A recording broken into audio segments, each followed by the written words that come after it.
Գյուրջան Կասկադ, ցանկացած համեմատություն մեր օգտին է։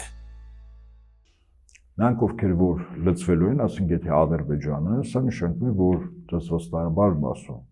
ժամանակապես իրեն կարող է որոշակի հաջողություն առնել ռազմական առումով, բայց Ադրբեջան պետության դա վերջի սկիզբն է լինելու։ Այդ պետությունը մասնատվելու է իրանց քայլերից հետո 3 միավորի միջև։ Դա լինելու Ռուսաստանը, Իրանը եւ Հայաստանը։ Չի լինելու Ադրբեջան պետություն, եթե Ալիևը Հայաստանի նկատմամբ լայնածավալ ռազմական գործողություն սկսի պատերազմի տրամաբանության մեջ, այսինքն որ Երևանը գրավի։ Կարող են ինչ-որ հաջողություններ ունենալ, հա, բայց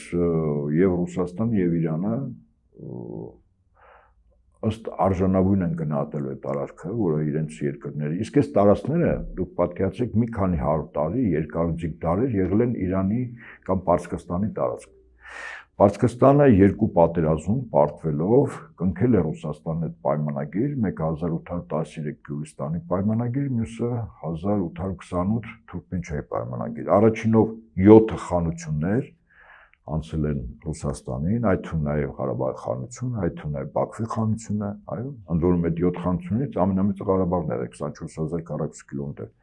Երկրորդ Թուրքմենչայով 2 խանություն Երևանի եւ Նախիջևանի։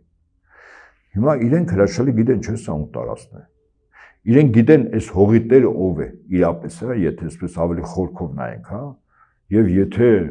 Ադրբեջանի փոքրիկ սուլթանիկին թվում է, որ ժամանակապես ինքը հաղթանակ տանելով, հա,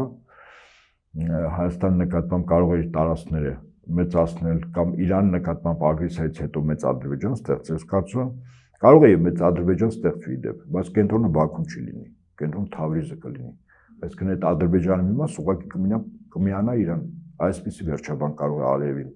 սպասի, եթե այնուամենայնիվ ինքը փորձի կատարել բրիտանական հատուկ ծառայությունների հանձնարարականների տարածաշրջանում պատերազմ ցածրացնելով։